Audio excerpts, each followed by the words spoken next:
Manifestation is all fun and games until the 3D rears its ugly face with something that we don't want to see or experience. You may be having a great time affirming, visualizing, acting as if, just doing wonderfully. And then you see something that you don't like and it feels like you've been hit in the chest with a cannonball. And then you start to question things like, well, have I ruined it? Is this going to delay it further? What happens now? Can I salvage this? Or is it even a big deal that I have reacted? Well, if you have any of those questions or more, this is the video for you, because I'm going to be clearing up what happens if you have, or if you are currently reacting to your 3D reality. But first, let's actually understand why we react, because once we understand the why, the overcoming and adjustment becomes so much easier. Now, there is a side of you that is always linked to this 3D reality. No matter how much meditation you do, how much water in a cup method you do, how much 4D and 5D work that you do, and all of those things you'll see on YouTube, there will always be a side of you that is linked to this 3D reality. That side of you is the human ego. Now, the ego is in place to keep you safe from emotional, physical, and mental harm. It essentially uses this quote-unquote evidence from the 3D reality to keep you in a nice little box where you cannot come to harm. Comfort equals familiarity, and familiarity equals safety. So it's easier to keep you in the comfort zone than it is to break out of things. This is one of the reasons why people will feel like they do amazing with manifestation work and then their mind will kick in. Or this will be one of the reasons why people feel like they just can't do it. They just shouldn't even try, because why bother? It's the ego trying to keep them where they are, because that is familiar, therefore safe. But that is obviously a topic for a different video. But when the 3D does show up with something that makes you react, you are essentially being presented with information from the 3D reality that could either physically, emotionally, or mentally harm you. Therefore, sirens go off in your ego and it flares up.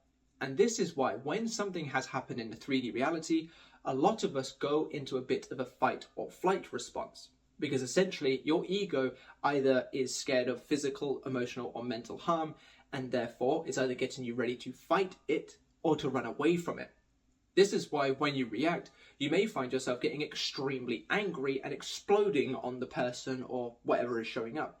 And some people, because that's obviously the fighting element, and some people may withdraw. They may get super depressed, they may get sad, they might want to just cry in their room, they might go and look for videos on their own on how to overcome it, because that's essentially running away.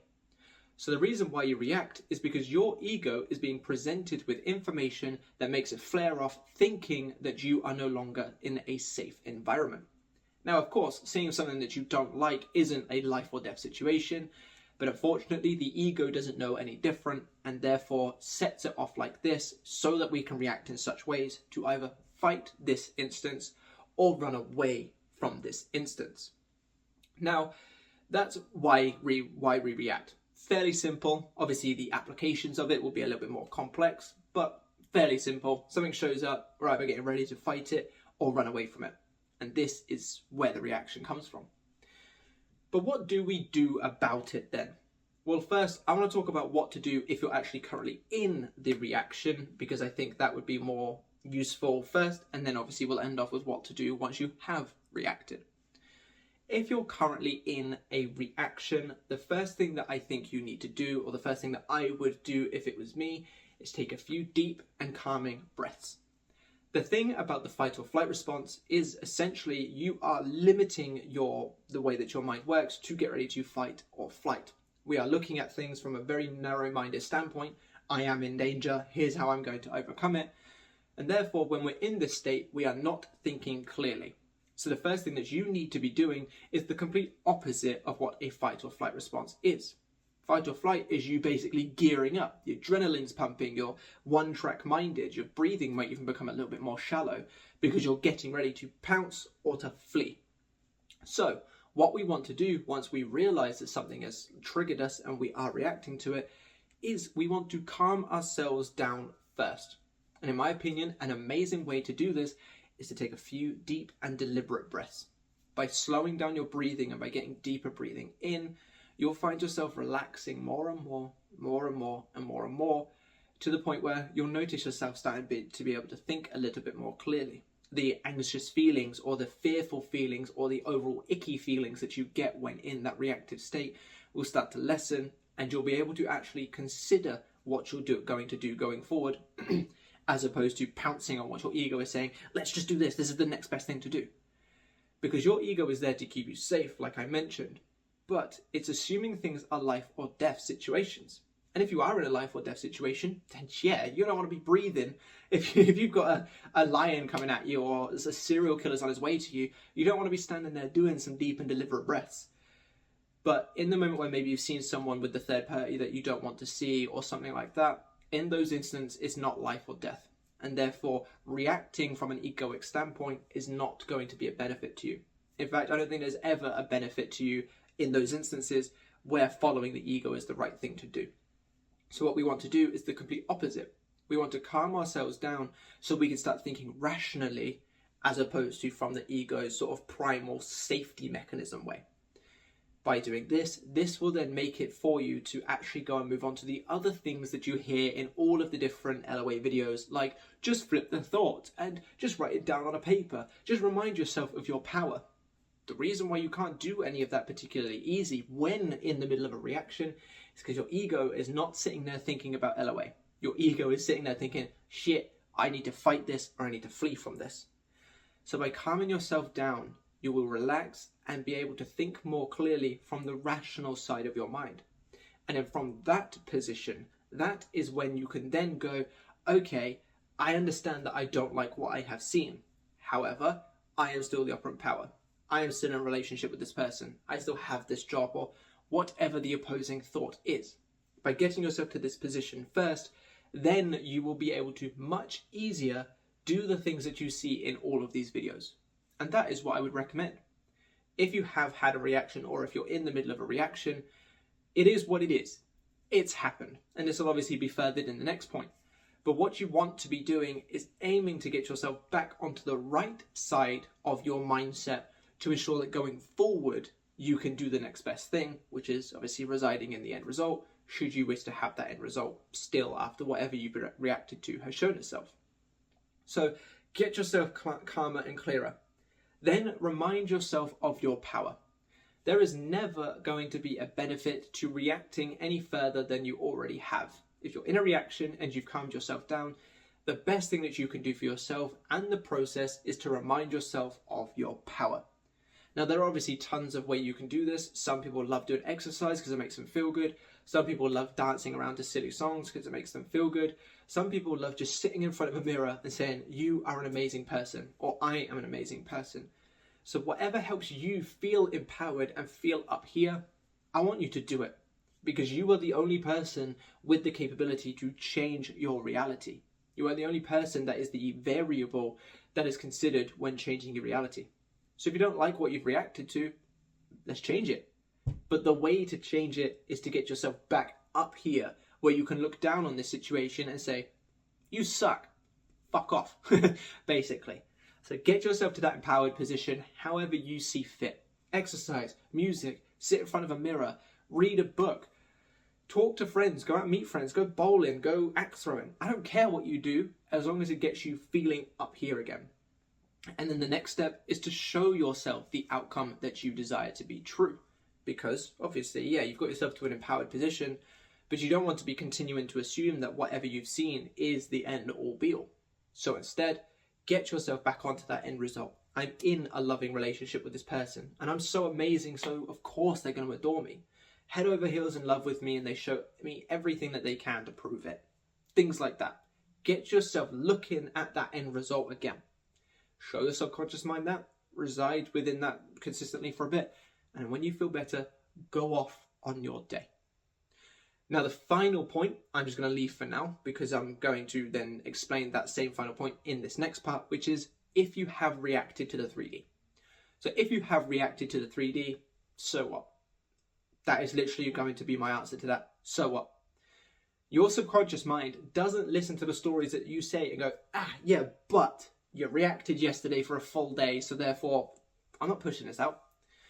Your subconscious mind sits there and goes, what is the stories that you're telling me? And then pushes that out. Now, the thing is, a lot of people make things harder for themselves by dwelling on the mistakes that they've already had, or already made, sorry. So if you have reacted in the past, whether it's literally you've just finished reacting, like the last points that I made, or if it was like yesterday or the day before, so many people do this really silly thing where they sit there and panic about the fact that they've reacted. They react about their reaction. And the only thing that is doing is showing their subconscious mind the truth of what they reacted about even more. Oh my God, am I still going to get this thing because I reacted yesterday? Because all your subconscious mind is hearing is, well, reacted yesterday, so obviously yesterday showed us that we didn't have it, and we're still reacting about, am I still going to get it because of that reaction? Therefore, we still don't have it. That's all your subconscious mind is doing. But if you can react, or not if you can react, but if you have reacted, but you can sit there and go, you know what? I'm human. Put it aside and say, it was a bad day. It was a bad moment. Yeah, I cried for a little bit, but who doesn't? I'm human. It's fine. And you can let it go. That is the most powerful part about reacting and what to do go forward. And that's obviously the final point to the first section I said, is that once you've overcome this reaction, let it go. Just let it go. You reacted. You had a bad day. You had a bad 5 minutes. You had a bad hour. Who cares? Your subconscious mind isn't listening going, oh, well, I'm not going to push it out because you reacted before. Your subconscious mind is saying, what are you telling me now? What's the dominant story? If you had a bad day, but you can leave it in the past, you're not going to do anything further than it already did. Whereas if you continue to react about the fact that you reacted, you're providing it more power. Because your subconscious mind doesn't know what is and isn't true, and it only goes off of your stories, you could even sit there and act like nothing happened. Oh, I just hit my TV. Like nothing happened whatsoever. Everything was amazing. Even yesterday was the best day ever. That's all it's going to be able to go off of. Therefore, pushing out more things for you to experience going forward. So if you have reacted, or if you are reacting, calm yourself down. Take a few deep and deliberate breaths. Your ego is putting you in a fight or flight response to be able to get you out of that situation. But in a lot of cases, it's not life or death. Therefore, following the ego is the last thing that you want to do. As many of you may have experienced when you've sent that explosive text, or when you've run away and spiraled for 3 days. You followed the ego, it ended up being worse for you. So do the opposite. Calm yourself down. I recommend breath work, but if there's other things that you guys enjoy, by all means do so. Once you've calmed yourself down, start empowering yourself. I don't care how you do it, whether you have to listen to music, exercise, read a book, whatever it is. Empower yourself. Get yourself feeling back up here again. Get yourself sitting back on that throne. Once you feel back in that place, then start to show your subconscious mind what you desire to be true as though it already is. By this point, it should be a lot easier to flip those thoughts or to reside within the affirmations or the visualizations and stuff because you've calmed yourself down and you feel empowered. Therefore, mixing those two things together and saying, yeah, actually, I am in a loving relationship will be so much easier. And the fourth and final point is to let the whole thing go. You've reacted, you've overcome it. The more that you focus on that reaction, the more you are providing it power, which is only going to aid you in not having what it is that you want. So let it go. And if you have reacted and you're still sitting there panicking about the fact of like, oh, but does this mean that they're not going to come back to me? Does this mean this? Does this mean that? Let it all go. Those questions are going to hold you in place. You fucked up. That's it. As we've said in plenty of other videos, every single coach that's ever existed, it is your today's thoughts that create your future reality because your previous thoughts created your today's reality. So if you want to make sure that going forward you experience something different and that reaction makes no difference in your reality, change today's thoughts by letting go of that old shit and thinking the new stuff. It literally does nothing now that you've reacted. It's water under the bridge. Who cares? It happened. You're human. And that's the final thing that I do want to leave you with on this video is that you are human. The ego is part of you. Do not try to fight it, i.e. do not try to force it not to show up. Do not try to force it away. Overcome it. Work with it. Remind yourself that you're human. Take a few deep breaths. Remind yourself that you're not in a life or death situation. Take a few deep breaths and work with the ego because it's part of you. The reason why so many people feel exhausted when manifesting is because they're constantly fighting their ego instead of working with it and then doing their work alongside it. A little analogy to maybe give you a visual reference is imagine you're walking down the street and then a massive gust of wind comes at you. That gust of wind in this instance is the ego. Would it be easier to carry on forcing yourself through this gust of wind? And for the purposes of this analogy, that gust of wind is so strong that you can't push through it, it just holds you in place. Would it make more sense to continue forcing yourself through that gust of wind, or to take a little seat on a bench just down there, let the gust of wind pass, and then take that walk again when it's died down? In my opinion, the latter is better. So do that here. Overcome the ego by working with it and by doing what it needs to do. Be reminded that you're safe, be reminded that it's okay, and then when it's calmed down, go forward doing your manifestation work. Now, I did do a video on the membership called Overcoming the Ego, which is a full presentation of the ego, going into so much more depth than I did here, multiple ways to overcome it, and how you can still manifest despite it and working alongside it. So I highly recommend you check out that video, because if you really want to understand your mind so that you can create anything, regardless of anything, that video is the one for you, because it gets you overcoming what is stopping you from living up here. Without the ego, we could stay up here creating 24/7, but it's the ego that is in place to, see all of this. So if you want to truly unlock the key to manifest anything without any issues, that video is the one for you, and it is available on all tiers of my membership. So I highly recommend you go check it out. Thank you so much for watching. If you are in need of one-to-one coaching to help you overcome your ego, I am more than happy to work with you, and my coaching services are linked on the link tree, which is down below in the comment section and the description. I look forward to working with all you amazing people, seeing all of you lovely comments, and seeing all of you new amazing members. Thank you so much. Bye-bye.